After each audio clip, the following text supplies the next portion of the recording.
Welcome to Together Unprocessed, where 5 friends from across the world share real conversations about food, healing, and life. Let's get started. Hi, everyone, and welcome to another episode of Together Unprocessed. I thought today's topic for us to discuss could be about Christmas, surviving Christmas mainly. Christmas is a beautiful time of the year, but you know that it comes along with the chaotic times, stressful times, and a time full of temptations. I think I've lived all 3 of these things in the last few years. The first year I was very, very strict carnivore. I was able to say no to everything, and I was so proud of myself. Second Christmas, I sort of strayed away, but because I made the choices consciously to allow in some ice creams and 1 or 2 drinks, and that just seemed to totally flip the switch for me mentally. And for the next few months after that, it was not a pretty party, I would say. So this year I'll be traveling, and I'm trying to get a little bit more prepared mentally for this whole trip for Christmas, so that I don't go off the rails too much. I'd like to try and stay as close to carnivore as I can. But I think it's also for many people, many of us on a health journey, no matter what health journey you're on, it's how do you survive Christmas? It's a very stressful season to navigate through, especially when we are around people who might follow different ways of life. So I thought that together tonight we can, and today for you guys, because I'm tonight, but it's for today for you guys. I thought we might just share some tips and some strategies, some experiences, just to help, for us to all navigate through, and for anybody out there who's on a journey towards health. So I thought maybe we'd start with the lead up to Christmas. There's so many Christmas parties for work, for friends, for all these things. How do you all survive these? For me, I sort of just tend to either eat before I go, or I take a few little snacks in the bag and some bone broth and things just to try and navigate it. For getting away with alcohol, sneak champagne in. I sneak soda water into champagne glasses. The other way around, I'm getting tongue. See how some of them. Because there's a constant thing of everyone. You don't have a drink in your hand. I don't know if you found that when you go there, it's like, what are you drinking? And you go, oh, soda water. Oh, that's so boring. So I've started now putting soda water in champagne glasses, so that then no one asks me. Since I've started doing that, no one asks me. So I would love it if you guys could all just jump in and just tell me how you might have, what strategies you guys use. For like work parties? Or just in general? Social gatherings, just anything. It's just in that lead up to Christmas. It's just getting together with friends. It's that whole lead up of it. It's not the actual Christmas day. Okay, I'm happy to start. So I think those kind of occasions tend to be, they're not meals, are they? They're just people having nibbles a lot of the time, these parties. So for me, it's fairly easy. I just abstain from the food. Unless there is something that I can eat, like sometimes they have like little pieces of cheese or meat or something like that. But otherwise, I just go with the mindset to abstain. So like you, I'll probably eat beforehand and not be too worried about it. And for drinks, I will have what you just described there, Ash. I call it Carnivore champagne. So it's a champagne glass with really nice sparkling water in it, and that basically gets me through everything, and no one asks any questions. And I love the taste of really nice sparkling water. Like I've become a connoisseur for the best sparkling waters, and so I'll know where we can get the good ones. So yeah, just focus it on other products, and I absolutely enjoy it. So no problem. So it hasn't taken, it hasn't been easy to get there, but now I wouldn't even think twice about it. So you do get used to that environment and can abstain quite easily, I think. So right. Olivia, what is your top bubbly water? Well, probably San Pellegrino, but there are some local ones in the UK that are really, really nice. There's one that's from Scotland, bottled in Scotland. I can't remember the name of it now. I'll try and find it. And that one, they only do it in certain hotels. And when we go, then I see it, then I get very excited. So I probably should do maybe a league table of sparkling waters or something. But yeah. I mean, Scottish water should be amazing, it's just on that nature, it's Especially the glacier. There's no people there, basically. It's just Yeah. Island it's so remote. It is insane. Like compared to Estonia, like the density is, it's way less than what we have. Just go there hiking and no one will find you, basically. Like you can get lost there if you don't know where you're going. But it's is that where you fell in and got your first exposure to cold plunging? No, that was Turkey. Turkey was awesome. Is that a glacier? There's no glaciers in Turkey. There are in the mountains. There's glacier water. Yeah. All right. There are natural springs up in the mountains. Which I have a friend that lives there, and he loves it, like especially in natural springs and stuff. Yeah, absolutely. Yeah, it's gorgeous. Yeah, cool. But yeah, Scottish water. I drank Scottish water when I came to England. It's awesome.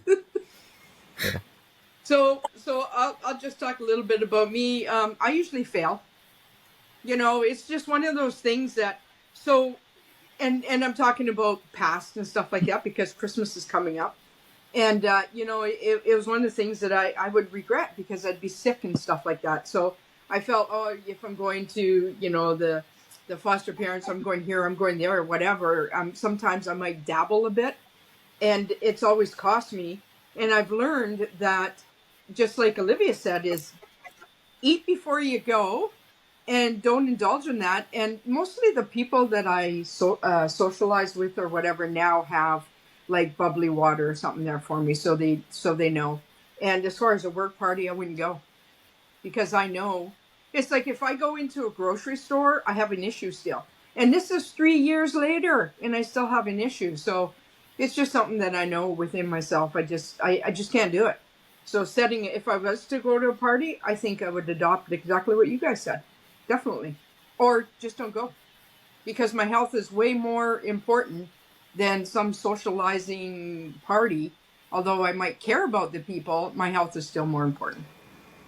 That's great. Yeah. Interesting. Well, I have a question on the sparkling water. This is something that's come up a lot, is where you rely on someone else's sparkling water. A lot of the time, even if they have it, it's in plastic, and I won't drink that either. So, and that maybe sounds a bit extreme, but I just don't like the taste of it. It doesn't taste good to me. So that is a bit of an issue. Like, all of my family who think they're getting me San Pellegrino get it in plastic, and that's how they sell it in the supermarket. So we only get it in glass in Costco, and that's why I make sure to get it there. So that is a bit of a pain, and I will probably, what I've been doing is taking my own and hiding it and just going and getting it and using it, but don't tell anyone that. Yeah, I agree. I mean, so this is an oxymoron for Kim, is that I will do that, all of I drink that too, Olivia. And I drink it in bottles. But there's other crap in my fridge that I drink that's in plastic. So I need to pick a lane. And then once I pick the lane, I just need to stick on it. So I'm kind of a 50-50. And I know, we all know what plastics are doing to us. It's just wrapping my head around it and saying, be disciplined. It is extremely difficult to avoid plastic. Even if you don't drink in it, the packaging, the meats, everything, like they use plastic, and even if it's not there, you have that in your household too. It's just impossible. But I think the best you can do is limit exposure. That's the goal. Yeah. And we'll have an episode on that as well. It does affect the taste of the water. Yeah, it does. I find glass is better. Yeah. But I still like the taste when it's in plastic, but it depends how it's, I guess, processed. I don't know, because manufacturers are different. They might have different methodologies. Maybe some use stainless steel.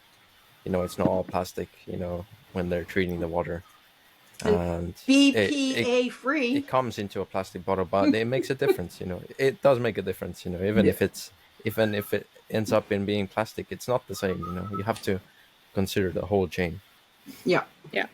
Yeah, we've good point. become water snobs as well with our water that we have. So we tend to when at home we're drinking in a glass, but we've also got the stainless steel bottles. But I don't like Olivia. I don't drink. I don't like the plastic water at all. So we often have it. Even my daughter, when she goes on camp, she takes probably 5 bottles of water with her. So because she doesn't want to Yeah, drink the water, their water. So I definitely avoid plastic too, if I can. Unfortunately, I get big barrels of water, of spring water that are in plastic. But at least it's very hard plastic. It doesn't really deform, which means that it's probably going to leach less of those microparticles. But I wish I could get them in glass, Yeah. I mean, the handling would be difficult, It would be a big step for the company to actually, sell those bottles. But, I would appreciate it, even if I had to pay 2 or 3 times more. Yeah. I agree.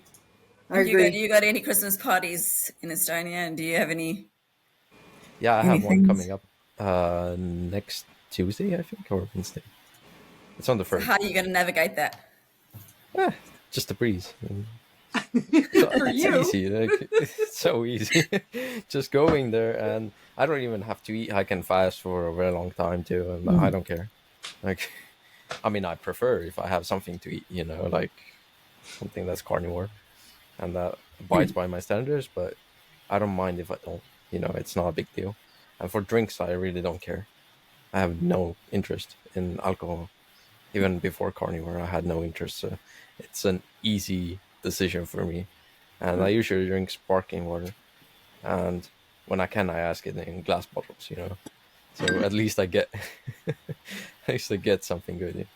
I mean, this company's money, so that's one of the least expensive things you can get anyway. Yeah. Like just high-end water, in bottles and just pristine locations.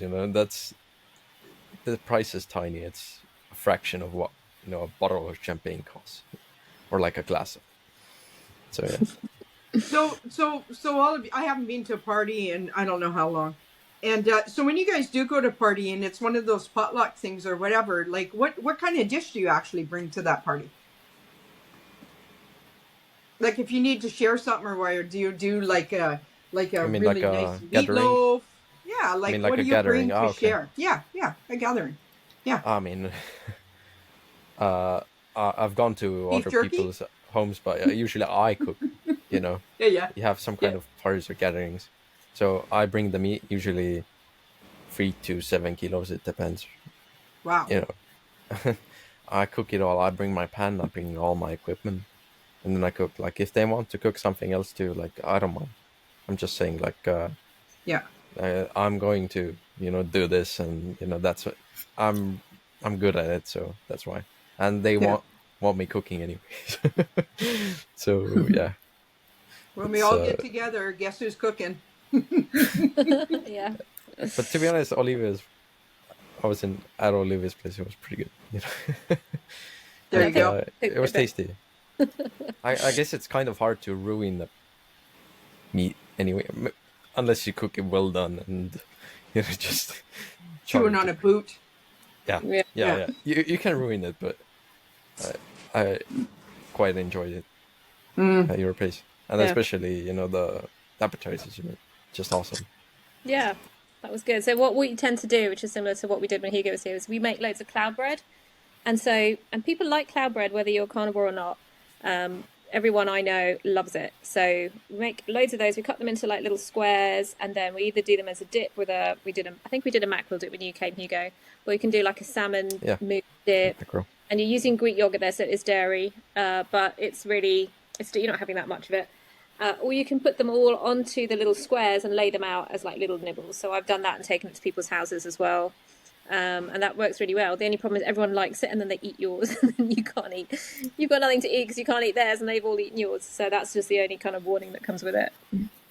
Yeah, I tend to do the same. I sort of make meatballs, and I make like a snack platter type thing where it's got meatballs on, maybe some little chicken drumsticks, cheeses, all those sort of different things, like it's boiled eggs as well, and you do all of that. But like you said, you put that out and everybody tends to go for all that food first. It's the same as when anybody else puts a normal, sort of one of those normal, platters out.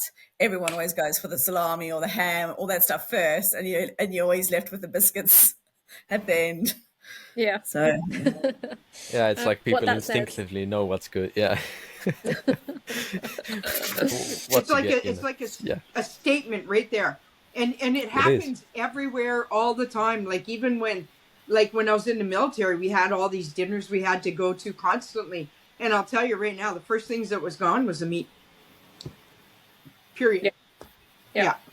And it's so fascinating, against all this propaganda, still people, prefer meat, instinctually. Maybe they don't even realize they don't have a conscious disdain for it, or it gets overridden by their subconscious. I'm not sure how that exactly works, but it works.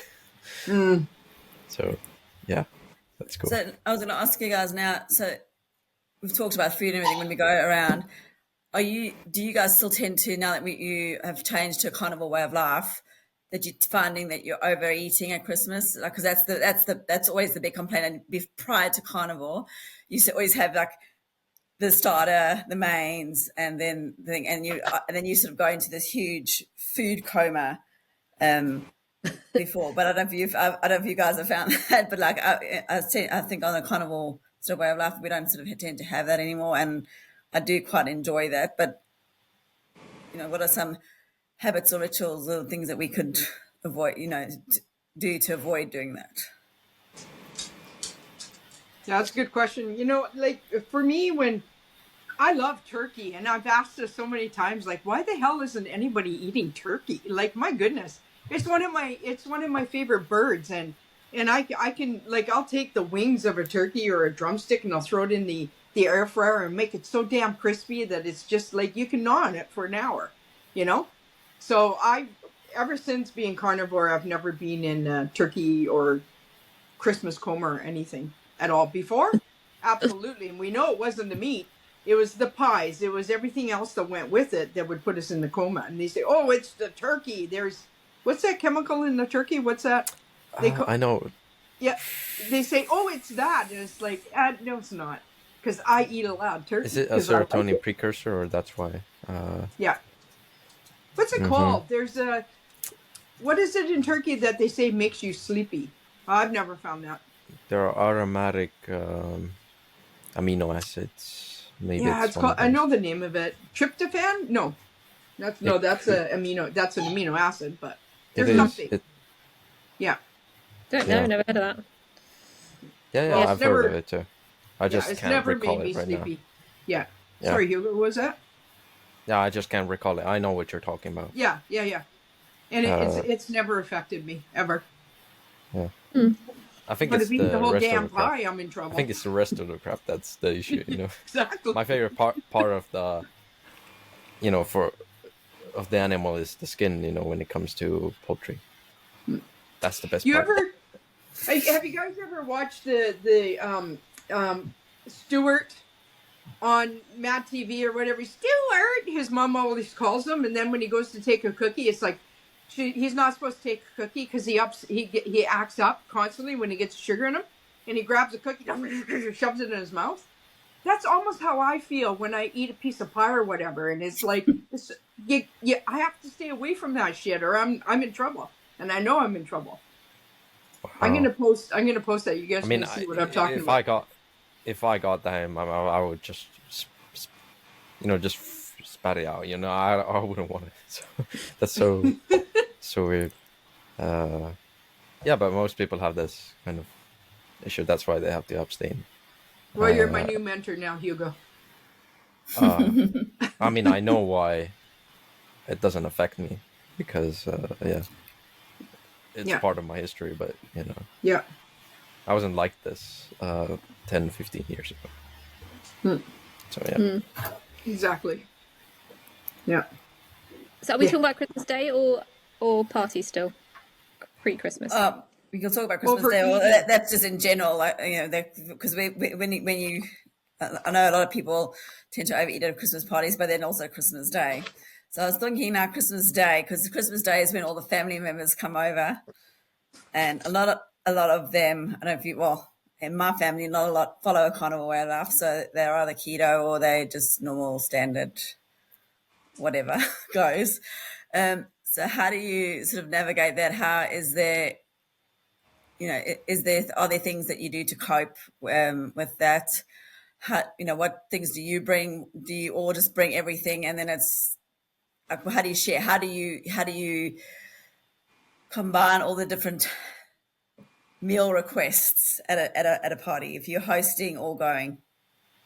Or visiting relatives for the whole day. Visiting relatives. Yeah. Yeah, because I know that when I'm at home, if I'm at home, it's more I feel it's more in my control because I can cook what I want to, at least cook things that I can eat. And then I'm still cooking for everybody else as well. So it's fun. And then normally everybody brings something too. It's, for me, difficult when I go to somebody's house because they don't normally sort of always cater, because a lot of people, they don't always cater for that. And I find I take my own stuff with me as well to make sure that I can eat something. But at the same time, I'm always worried about offending someone. Like, you don't want to just say no, but I still don't eat the food. So what are your go-to? What are your thoughts on it all? I know you've got a very variety of different nutritional in your house, Olivia. Yeah, my family is quite large, and but actually it's not too difficult because there's 3 contingents. There's the kind of carb, I suppose I say vegan contingent. There's a low-fat contingent, and there's a carnivore contingent. And so at one point when we were keto, we all had vegetables in common. So we used to have a system where we'd all do different vegetables, and that kind of worked. And then we'd bring our extra bits. But since we're not even eating vegetables, we just don't even have that overlap anymore. So we just have all decided that we will bring our own, whatever we want to eat, we're going to bring. And maybe there'll be some things in common, but not very much. And the same for the vegans, whatever they're going to eat, they bring. And then same for the low fat guys. And so we just put all the food into one place and we all kind of go and eat our own stuff, but we feel like we're all eating together. And it works fine. Like, we're so used to it now. It actually makes things a lot simpler because you don't have to cater for, like, no one family is catering for everyone. So it takes the pressure off from that point of view as well. I think that for me, Christmas Day, what we tend to do is we have some people over in the morning, my in-laws, and we'll make carnivore nibbles for that. So we'll make like pigs in blankets. We'll do chicken liver pate on cloud bread or on some Mason's meats, jerky, and have all the nibbles ready. So the morning is like one set of food.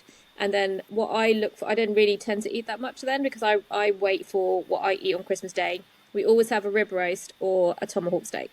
And I know that is like something I don't have that often and I absolutely love. And so I kind of hold off of that a little bit. And then we make it at my sister's house on the barbecue. And it's just whenever I sit down to eat my Christmas Day food, it is the most delicious thing I've probably eaten all year. And I absolutely love it. And I don't need anything else to go with it. The kids feel a bit differently. So this year we're going to do a carnivore mac and cheese to go with it. So it just feels like we've got something on the side. And before we've made a carnivore lasagna to go with it. So we'd have something on the side. So we're going to do that again this year. But that for me is all, the only thing that is a bit of an issue is like when you've got a tomahawk steak with a big massive bone sticking out, and it doesn't go into somebody else's nut roast as they're trying to eat. You're sitting next to somebody vegan. So that's the only awkwardness really. But everyone's used to it now. We're so used to it. It's kind of become the norm. So I think it's perfectly achievable to stick with what you really want to eat and eat that. For somebody who's new to carnivore or to to all of this, how would you suggest they navigate it?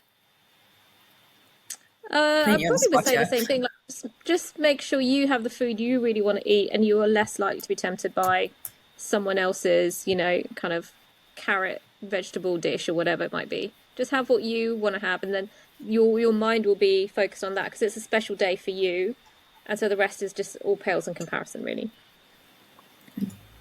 Thanks. Yeah, and another good tip is just to eat before, but I get it if you're in that setting or, you want to have a celebration with other people, then it makes sense to bring your own food. So Yeah, I know, it works for us anyway. And then on desserts, I think I mentioned before, we succumb to keto on Christmas. And so my son and daughter both make some really good desserts. I make a Yule log because they always have to have a Yule log, but it's a keto Yule log. And I don't know if you know about if you guys have that, but it's like basically a log-looking chocolate thing where we use 100% chocolate and eggs and make this kind of, it's kind of like a Swiss roll, but then covered to look like a log. So we make that. We make a tiramisu, which is keto as well. In fact, is it carnivore? Could say it's carnivore, actually. There isn't coffee there? Tiramisu is normally with coffee. There'll be the coffee. That would be the only thing that would make it not carnivore. And what else would we make? Pavlova, I've made that, which is really easy. It's just egg whites and then cream on top. It doesn't rise as well using a keto sugar, I don't think, so I don't make it as much, but you can make it and it's pretty okay. So that's another option as well. But we've got a whole array of like keto desserts that we make. And the kids have to have that. Like that's not non-negotiable, and I'll have some of it, and so will Greg. But that will be one of the only times in the year that we'll eat stuff like that. Really special occasions. And we'll link some of those recipes down below because Olivia's going to share them. She's put on the spot. You have to share. I better write them up then. The other thing is that we noticed that later on in the day, like we'd always do after we finished all our kind of food and desserts, then later on we have like cheese boards. We take cheese for that. That bit's okay. But then people also always bring out a big bowl of, I don't know what it is, chocolates, stuff like that, like to go with it. And so this year my daughter's figured out a recipe. Again, this is not carnivore, but it's actually very good. 100% chocolate. And she melts it down and she puts pork rinds and stirs it in, and then she puts it into molds, and when they come out they're like little chocolates but with the kind of crunch inside. They're actually really they're just as good as any kind of Lindt bowl of chocolate. So I was going to make some of that this year just in case the kids get tempted, so that's a good one too. It's interesting. And all of you guys have Courtney Luna's book too. She has some pretty good recipes in there too, does she not? For like desserts and stuff, if you Yep. Yeah, she's got some good ones. Yeah, cream cheese ones. Yeah, I can't remember the others, but yeah, she's got some good ones. Okay. I don't have that book, but I'm a bit bummed out by following some of the influencer recipes, just having disastrous results. Literally just get it out for Christmas. That's it. That's when you can use it. I think your recipes, move away. Genuinely, those were awesome. Those were great. But I'm not trying to diss, but steak and butter go. I'd be cautious. Yeah, we don't want to diss anybody at all. Yeah, I'm just cautious, about some of those recipes and some of the ingredients. If you're carnivore, absolutely. Especially non-fat milk powder. I would avoid that with like a pig. Yeah. We'll have a link to Courtney's book we'll put a link in there as well. A lot of us use her book. Yeah. I did make Hugo some jelly when he was here, although it didn't set properly, but he got to taste them. But it's just water and gelatin and some sweetener in it, and it needed a bit more gelatin, but it just tastes like a different texture. So it's quite nice to have a contrast like that, and it's cold. Yeah, absolutely. Yeah. I think the gelatin was missing on that. Yeah. With you saying that too, Olivia, there's one thing like you and I've talked a few times about it too. So I've tried so many different sweeteners. I've gone from stevia to erythritol to like monk fruit, all that kind of stuff. And I've done it when I've had the glucose monitor on me. Every single one of them has spiked, including stevia, every single one of them. And I finally decided I was going to try allulose. And the first time I tried allulose, I spiked. Every time after that, I did not. So I don't know what was happening there. But if I was to recommend, if you want to go keto for Christmas, the only sweetener I would recommend, personally myself, is allulose. That's all I would recommend. That's interesting. It's another one that Ben Bigman recommended. That's allulose. Yeah. I've had allulose, but it messes with my blood sugar. I don't like what it does. Because I tried the Carnivore ice cream. Of course, I made it differently when I made it with allulose, but allulose had a weird effect. Did it affect you with the allulose? Yeah. Like it did, sugar. I mean, it wasn't horrible. Like sugar would be worse, of course. Were you tracking it, or was it just how your body felt? No, I can just tell it by just feeling. You can tell by your body. I have pretty good interoception. Yeah, I think all of us do now, being carnivore, for sure. But I can, for another conversation, like I can. Yeah, for sure. My internal sense is very good, so I can detect minor things going on. Yeah. Yeah. That's interesting, Kim, what you said about the sweeteners, because whenever I've had sweetener and worn a CGM, I get no response from sweeteners. So interesting. I guess it's a very personalized thing. Well, I mean, that's the argument nowadays as well, right? Yeah. Which is something we can go into on another episode for sure, because it's all over the place, truly. Yeah. Yeah. And also to know, you can't really replace sugar one-on-one with allulose in certain contexts. Like cooking the and chemical stuff? properties are a bit different. The caramelization temperature of allulose is much lower than sugar. I think it's about 70, 80 degrees. So if you're cooking something with allulose, you have to be careful not to. You can have a burn taste when you're heating it. But there's a fix for that. If you're combining it with erythritol, you can make some ratio with that. And you can get very close to the chemical properties of sugar. So it raises the caramelization temperature to 140, 150. Because erythritol doesn't really burn at all. It doesn't caramelize. I think it's above 300 degrees Celsius. So it's interesting you say that, because at one particular time you could not get allulose unless it was cut with erythritol, and the two together. But it was very, very hard to get just allulose on its own. And I don't know if it's Ben Bickman and Dominic D'Agostino and all them that brought out the allulose. Now you can get pure allulose, but you never used to be able to. It was always cut with the other one, always. Interesting. I think that's the case with stevia, at least as well, right? Yeah. Like when you're getting stevia, it's mostly erythritol usually. It's hard to get the pure one. Yeah, so, exactly. But you can get erythritol, and I think allulose. I'm not the biggest fan of erythritol, but if you need the chemical properties, I think it might actually be a good substitute. Might help. It's better than sugar. They do a monk fruit stevia here, so a mix of the monk fruit stevia instead of the erythritol. And that's probably why. Yeah. Is a chemical reaction to one another, getting the ratio. Yeah. Yeah. That's new to me. But when you said that, it's like... I learned it because I was doing the French method for ice cream. Okay. And I had an allulose, and I heated it to 70 degrees, and it started getting like a caramelized flavor. I mean, I picked up on it immediately. Yeah. It was kind of bad, but when it cooled down and it settled, it became less worse. The day after, it was actually pretty okay. But just to keep it in mind, like when you're doing the French custard, the tradition where you have to temper it. So yeah, that's why. Yeah. Jesus, you cook better than I do. First time I tried cloud bread, I was like, I sent a message to Olivia. I said it didn't work. It was like flat as a pancake and looked like crap.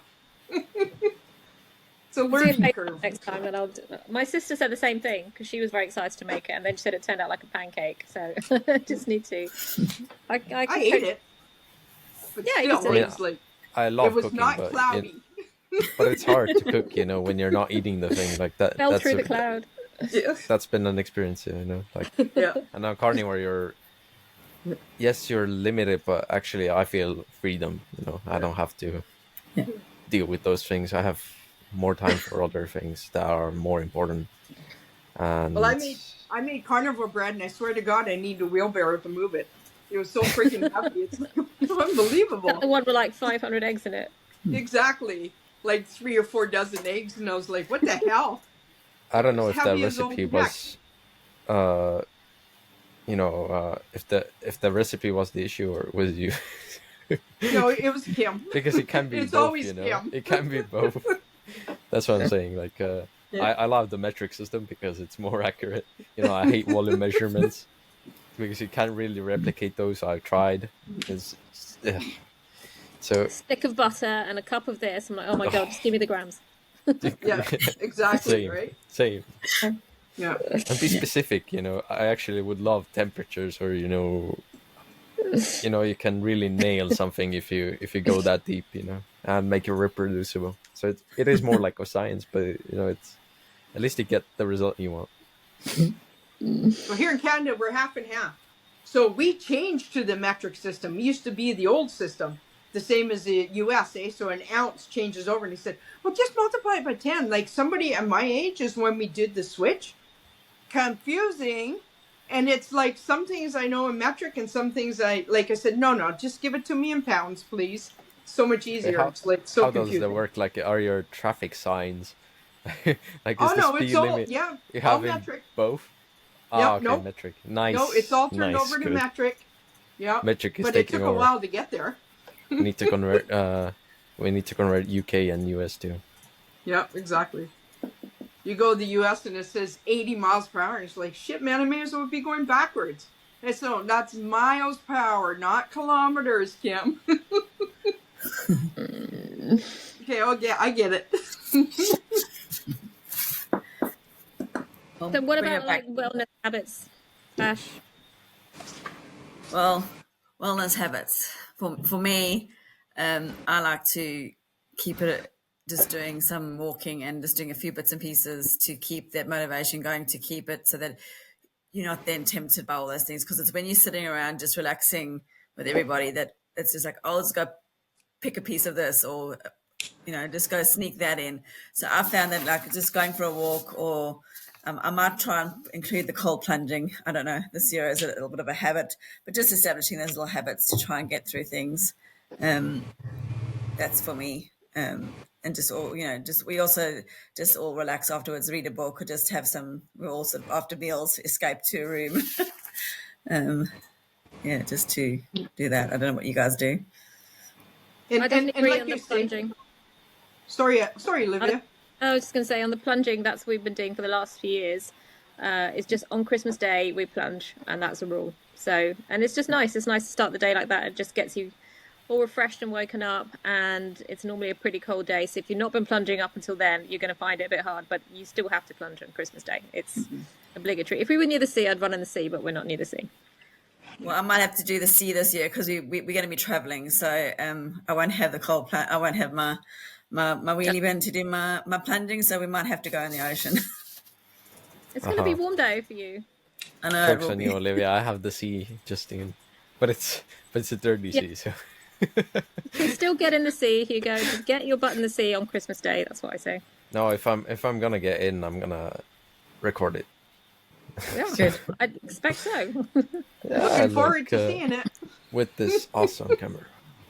Yes, exactly. Yeah. Cold plunging is. I mean, we do talk to people. You guys know because you're all cold plungers. It's like you talk to them. I'll never do that. I'll never do that. And I used to be one of them. And now I just couldn't imagine my life without it. It's become such a habit. And I like what you say too, Ashley. You say mini wins are still wins, and that's something too that people need to keep in mind. Even if you have a small win during that day, because you're working at trying to capitalize being healthier and stuff, and not dig into this and dig into that. Just know your mini wins are wins, and they need to be acknowledged, especially by yourself, for sure. Yeah. Sorry, yeah. Go ahead. Okay. There are obvious tips to actually make that experience better. People don't realize how sleep affects judgment. That's a hidden killer usually. Like it comes out of nowhere.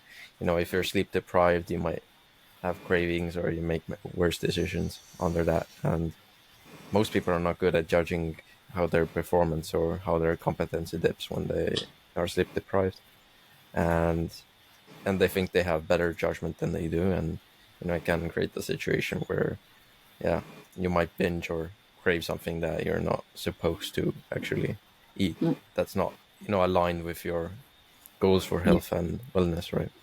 Yeah, and I think that's sleep I'm sorry.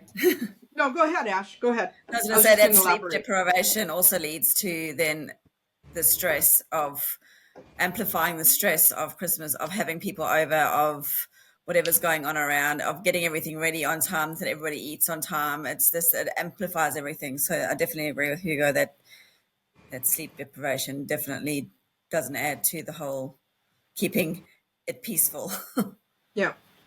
and and to jump on there, like just to add, and this isn't to offend anybody. It's because we've all been there. We know, we've experienced it. We're no different than people are going to be watching this, is that we don't understand why our body is craving a specific thing. And it's like, well, if you eat at 8 o'clock in the morning, you want something at 8 o'clock in the morning. It becomes that habit. And it's the same thing at noon. It's like, oh, I got to eat because it's noon. And I don't know, like some of my friends are saying, oh, I got to eat, I'm getting hangry and all this other kind of stuff. And it's just, it's the signals you're not understanding to your body. And if you don't have good sleep, you don't have good hydration, you're going to be all over the place, 100%. And we've all been there. We've all been there, and understanding like why. I just sleep timing is equally, it is very important too, because I had late sleep timing and it changed my hunger response time as well. I started getting hungry at 4, 5, which is abnormal for me. I usually get hungry 8, 9 p.m. So, it can make a massive difference. So just to keep that in mind. Yep. While we're talking on the whole cheating things, make it easy to cheat. Like I said, to the first year, I was like Hugo. It was very easy, and I did find it very freeing that I could just say no. It was just the meat, just having the meat. But then, like last year, I said I chose to include those ice creams and things, and yes, while it was a choice that I made, I now look at it very differently because while it was intentional, it sort of led to other things that happened along, change, flip that, like I said, it flipped that switch for me.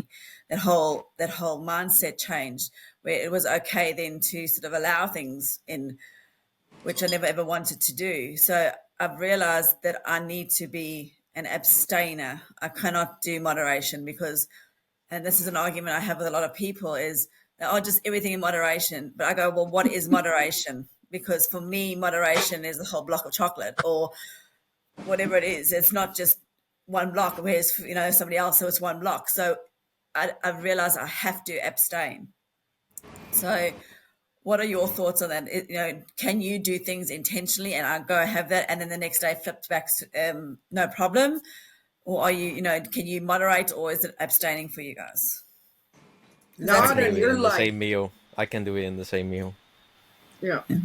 I can do. It's either all or nothing, and it's been part of my life for a long time, and that's one of the things I learned about my body, is that you can't do it, Kim. You just can't, and it's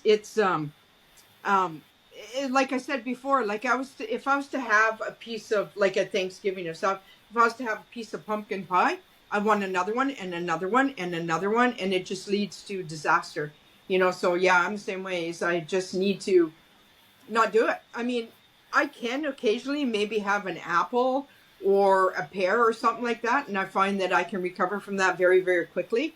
But if I get into, and I don't do it anymore, I don't get into any of that stuff anymore, because I know it's hell to come back from. Moderation, the hair in the back of my neck just comes up because it's such a bastardized word in the nutritional world, period. No such thing. Yeah, it doesn't work for the vast majority. Maybe less than 1% probably. Yeah. I can moderate a keto menu. Like, that is my floor. That is my safety net. I will never go below that. And if I have that option, I never need to go below it. Like, why would I? If I can have something which is, I'm so tempted by having, I don't know, a Lindt chocolate balls that all come out at Christmas. If I'm so tempted by that, I can have that, but not have the sugar in it. So why would I do that? Like, I will never set myself up to be tempted by that, because there are so many great alternatives. Like, it doesn't make any sense. And I probably wouldn't even have the alternative, but I know I can. And that takes away the need to feel like I need to moderate something which I don't want to eat, because I can just moderate something I can eat. So it's never been a problem. Once you get past that point and have that psychological shift in your head, those things are not even on the menu for me. They're not even food in my mind. I wouldn't even look at them and think about them as something, oh, should I, shouldn't I? They've just left the building. They're not in the food category for me anymore. When you get there, then it's not as hard. It really is so much easier if you can just totally use, which is abstaining, basically. Get away from it all. Yeah. So I was in that. Sorry, I'm just gonna. Do you have a recipe for a lint ball, because they're huge here too? Yeah, which is melt down the 100% and add in the pork rinds and There you mix go. it all up and then set it, and then you've got Lindt chocolate, which has got a nice crunch to it, which is even better than Perfect. the Lindt balls. So There you go. you just need to crack the code, guys. Yeah, just crack the code.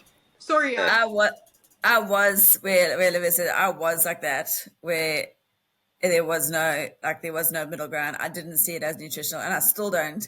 But yeah, just like I said to you, just changing that whole mindset thing just did flip it. And I felt, I think I told you guys afterwards, I felt that awful and that sick, and I know that it wasn't worth it at the end of the day. But just obviously that, just having that then shift, and that's the whole thing. Going 18 months, I thought I was okay, but I realized then that I wasn't, that I just have to stay away. Sugar is addictive whenever you eat it, in my view. You never get over that addiction.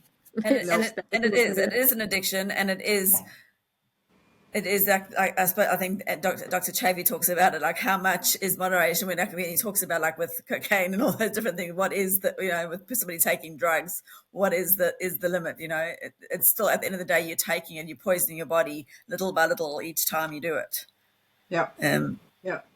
He's spoken about that, I remember. Yeah, and sometimes too, people say, well, the testing is done on animals and stuff like that with rats. Well, the point is that yes, it's been tested on rats, and they've been exposed to being addicted to cocaine and also sugar. And when they give that rat that opportunity to pick whatever it wants, it picks the sugar every single time. It's a study. Yes, it's on an animal, but there's a message there. And we know, and I get a lot of flack for this too, is that sugar is addictive. And they say, oh, that's a bunch of, it is, period. I don't say, prove me wrong is what I'll say. Prove me wrong. That's what I'm going to say. Wrong. But that doesn't mean that it's not, true for almost everyone. Well, thanks, right? Hugo. You took away my whole wind in my balloon. I'm just saying, it is very easy for me to moderate. Doesn't matter. Yeah, moderate. But it is part of my identity, it's not going to change. So if that you is were a fundamental core.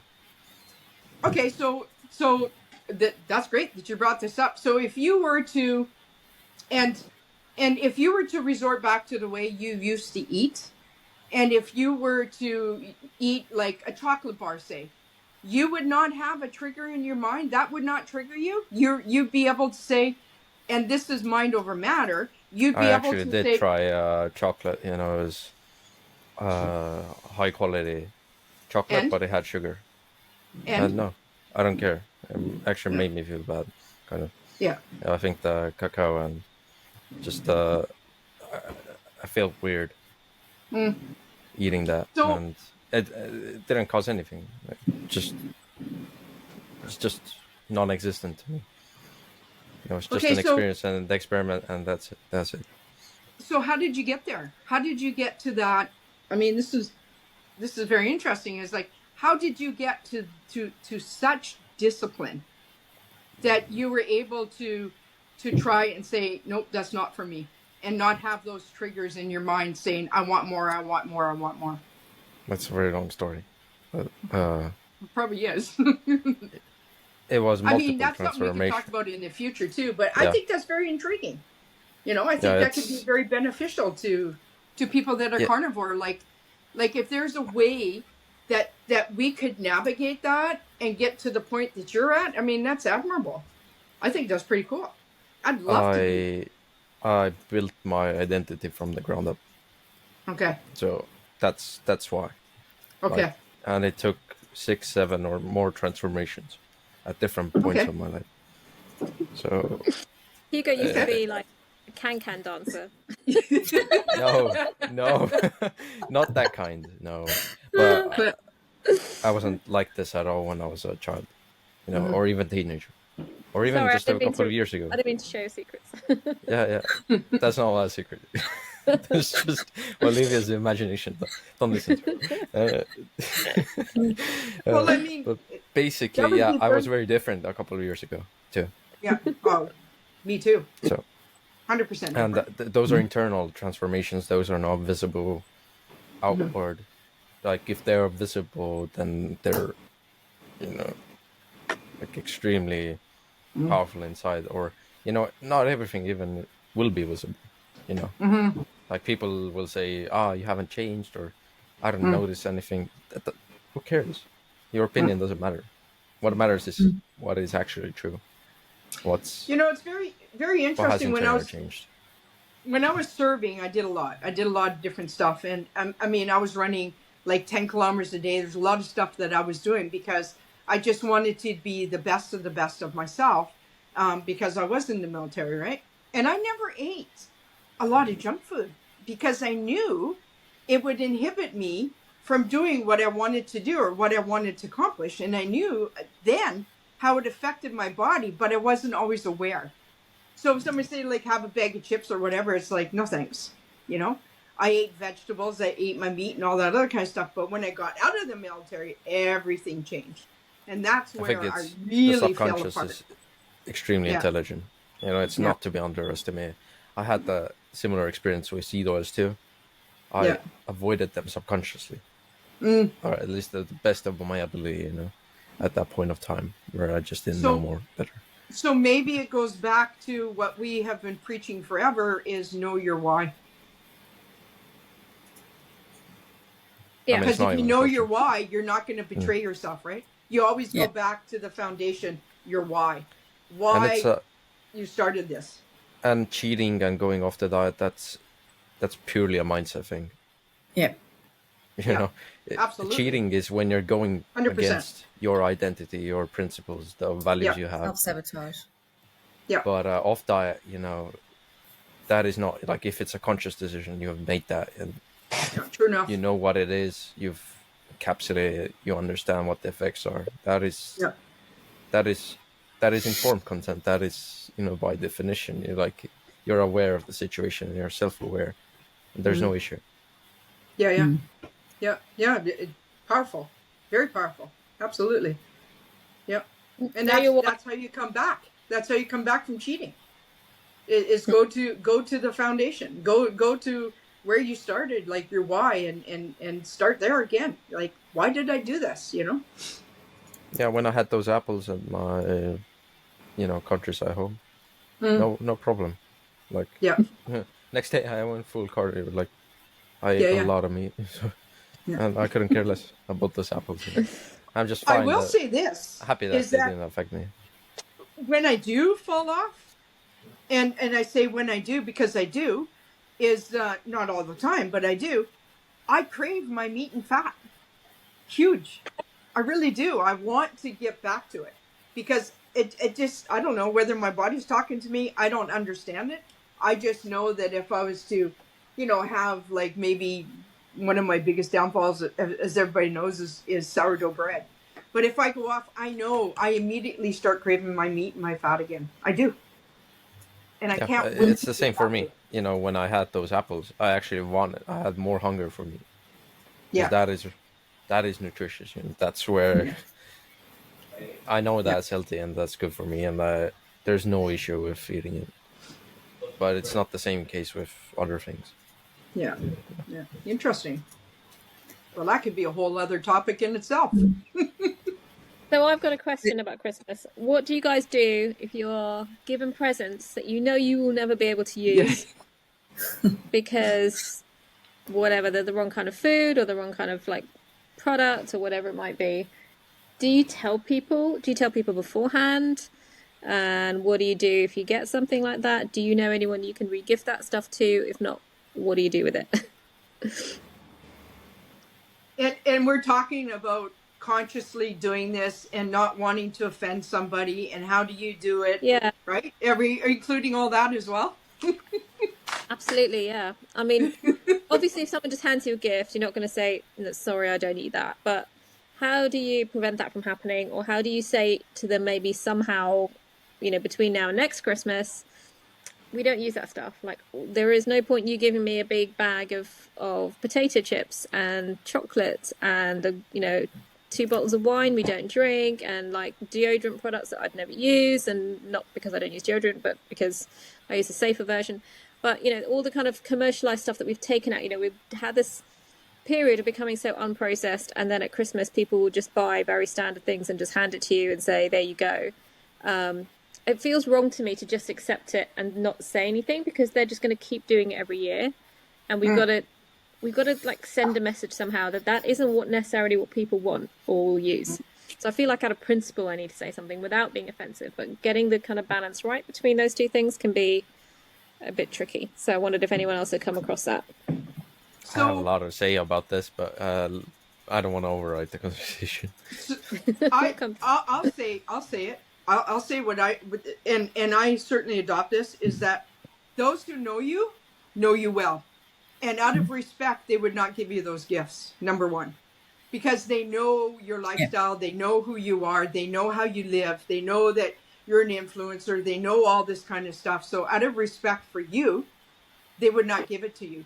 And those that are not within your circle, or maybe a close acquaintance or whatever it is, I feel it's more respectful to them to deny it and say, I'm sorry, I actually eat this way or whatever, and just let them know that that's not the gift for you. And then they will know. And I don't think that's rude at all. I think that's being very respectful.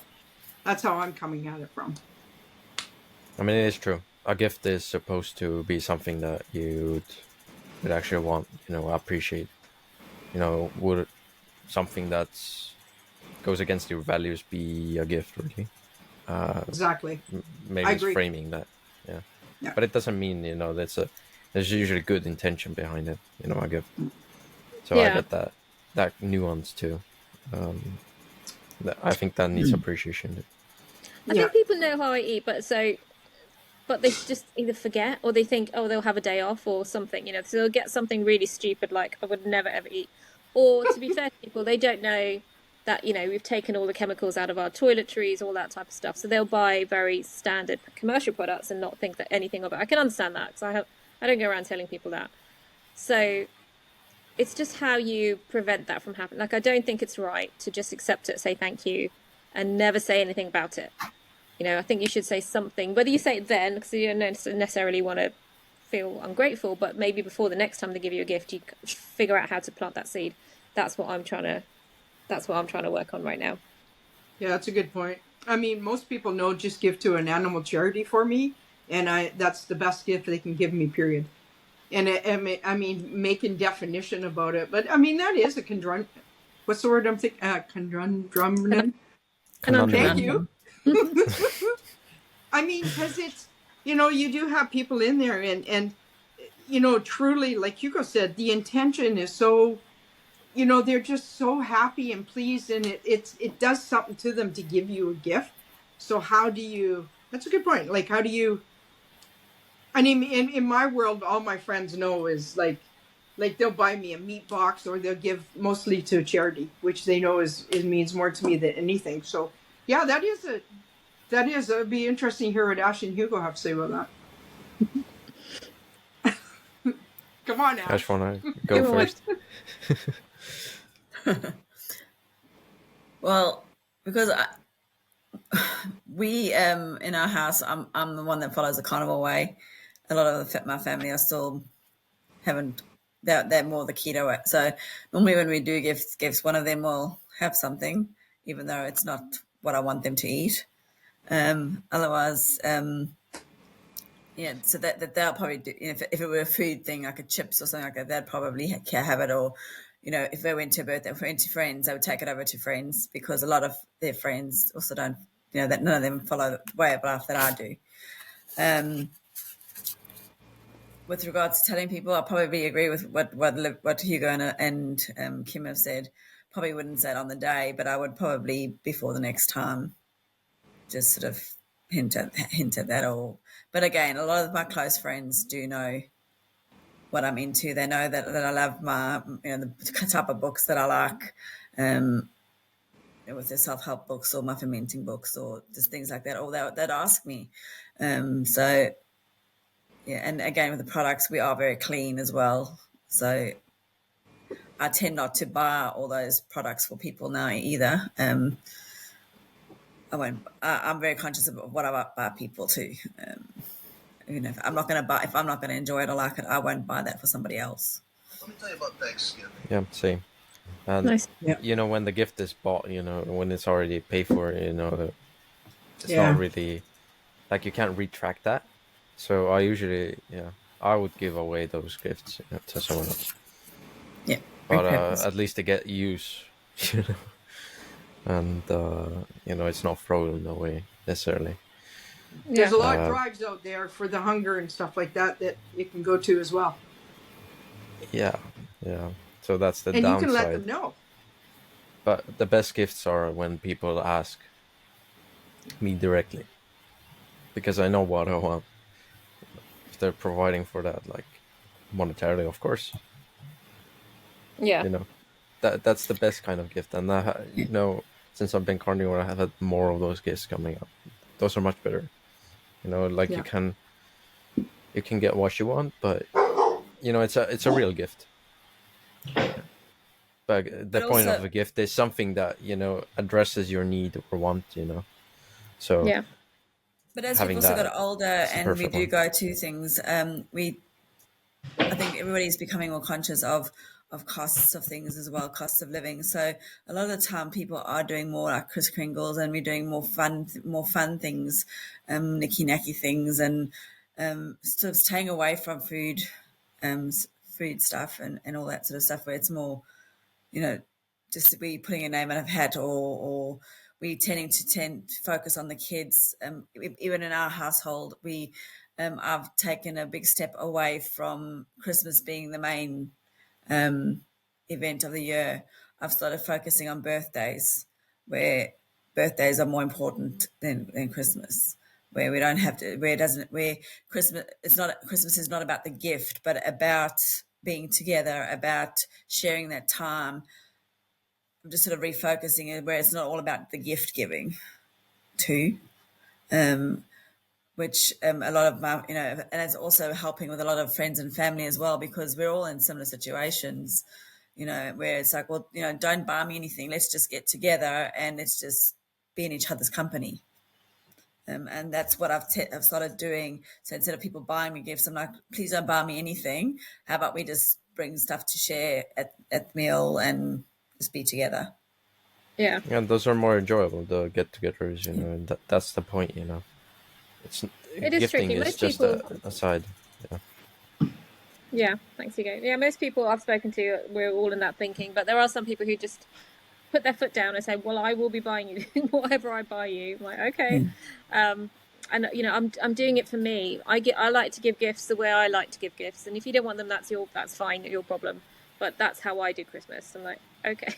And I find it then quite annoying to get gifts from someone who's kind of giving me something they know that I can't use and won't use just to make themselves feel good.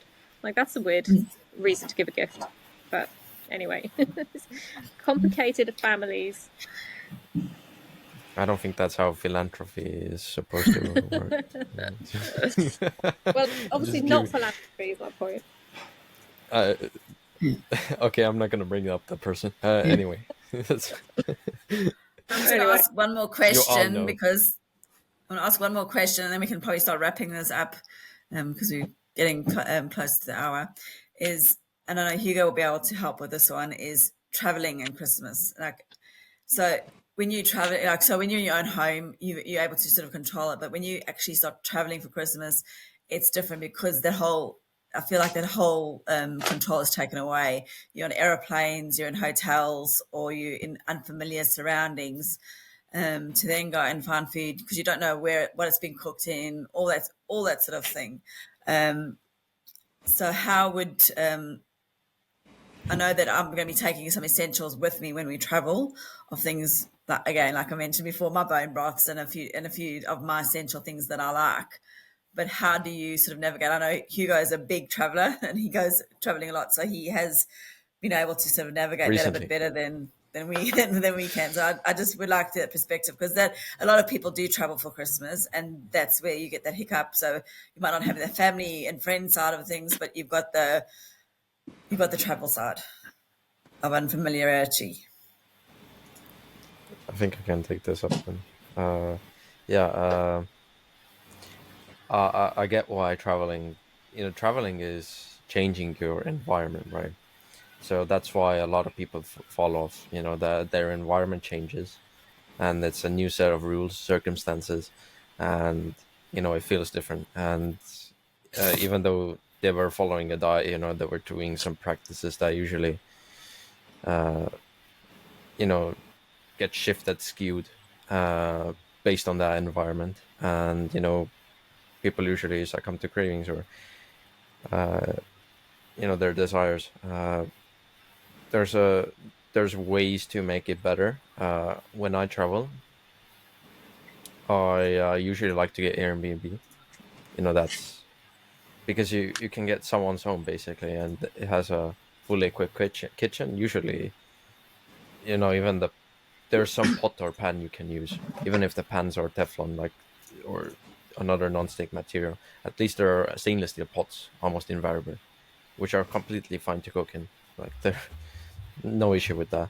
And yeah, I like Airbnbs because you can buy whatever you want and then cook, and you get that local experience too because uh, you're buying local ingredients, prefer hopefully, and getting that experience. And when I was in England, I enjoyed the local stuff that was there, and the clotted cream, the eggs, the wild fish, even though it wasn't from you know from the region, it was Alaskan, but it was still nice, or the lamb there that was local. There's a lot of local options you can get, and dairy too. Dairy is a big thing. I think you know using dairy when you're traveling is maybe not a bad idea. Like if you can tolerate it at a reasonable level, that's actually pretty decent, and it's very filling too, especially with cheeses. So worst case scenario, I can buy raw meat and eat it. That's the worst case scenario when I can cook it. And I did that when I was in Italy too, traveling and commuting. If there was no kitchen that I could use, so I just bought ground beef and put some cheese, goat cheese, and yeah, and just ate it basically, and it was pretty good. Like, of course, raw meat is quite tasteless, and I wish I had red ball fish sauce, which makes raw meat taste much better because it's very salty and umami. But even then, it's still decent. Like, I don't feel bad when eating that raw ground beef or cheese. It actually felt better. That gave me energy and stamina I needed. So, yeah, that's what I do. I think, you just hit on something that was so strong, Hugo. And you hear this all the time, is your environment changes. So as your environment changes, so does your mindset. And when your mindset changes, you give yourself permission to go off track. And you hear it all the time with people who, like, they decide, okay, I'm going to go to the restaurant. Well, I'm in the restaurant, so now I can cheat. Exactly what you just said. Just exactly what I just said. Environment changes, mindset changes, and we give our permission to do it. And strongest that's form of identity is that even if your environment changes, you remain constant. Yeah, it's very hard to tap into, but if you can do it, then you have unlocked freedom. Yeah. Even when I go visit, that's one of the things that, like, that self-talk, I don't think anybody in the whole world talks more to themselves than me. And it's like, no, because it's like a trigger. It truly is. And most people out there, and I'm going to say most, know it. They feel it. They do it. And you need to capture that right away, I think. Get on top of it right away. I don't go anywhere, so I have nothing else to input. I mean, you have dogs. It's going to be more, I think it's harder. You need someone to look after them, right? Oh, they come with me. They can't come with me. I don't go. Oh, they're my everything. Then you can travel, basically. I mean, you can take dogs with you, but it's a hassle, like you have to manage 2 dogs. I do. All the time. Yeah. They come with me, and their meals come with me too, if necessary. And if I have to, then for my dogs, I'll resort to freeze-dried instead of carrying their hamburger and stuff with me. But they come with me. Yep. They come with me. Their food comes with me. Yep. Because they're me, right? They're part of me. I mean, on a people road who trip, accept me, I would actually, for sure, like have my dog with me when I'm going somewhere, a road trip, and then in my country. That would be fun, and the dog likes it too. So but I always say that traveling long distances, I don't think so. Well, that's the whole other scenario, right? That's a whole other thing. Because I couldn't bring my dogs to the UK or Estonia because they'd have to go in quarantine for 6 months, and it's not ever happening. And another thing too is like when you my famous saying that everybody, I wouldn't say famous, one of the things I say is that my dogs don't have separation anxiety. I do.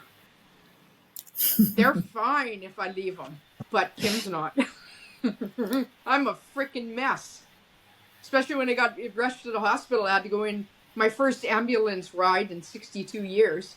I was a mess. It wasn't me, it was my dogs. I was worried about them every second. Yep. Olivia, did you have anything to say? No, I mean, I never travel at Christmas, so my main thing for traveling whenever is if it's a long plane ride, if it includes potential jet lag, is I will fast the whole way and eat the meal at the right time before I go, and then eat the meal at the right time when you arrive. And it doesn't have to be that same day; it could be a couple of days later. And I have never had jet lag, so ever since I've done that, so that's my main tip around traveling. And otherwise I'm normally home for Christmas, so not one for me. Having that meal timing correct affects the circadian rhythm, so I think that's why it works. And maybe melatonin.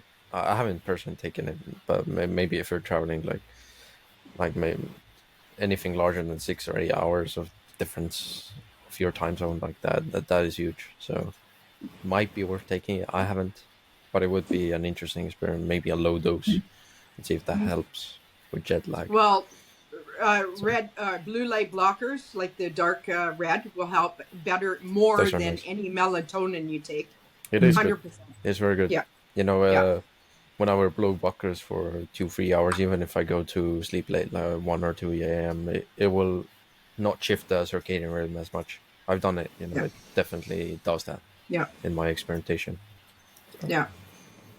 Well, thanks for sure. All of you for sharing all your tips on surviving Christmas. I think the main thing we all need to remember is that Christmas isn't about perfection. It's about intention. We need to choose our presents and not the panic. We need to support, not sabotage. And we just need to survive Christmas by staying strong together. I think that's how we get through it at the end of the day. And I do appreciate you all contributing to my tips for surviving Christmas so I don't have another episode like last year. You won't. Use your community. Be part of a community and use it to get you through. Community is absolutely huge. Yeah. Reach out. Just like, somebody that's going to go off the rails, an alcoholic or a drug or whatever, just reach out. I mean, there's so many of us there for everybody. Like, just reach out. Yeah, 100%. Thank you. And Merry Christmas, everyone. Yeah. Merry Christmas for sure. A little early, but we'll send it. A bit early, yeah. But, it is early, but yeah. Merry Christmas. Merry Christmas.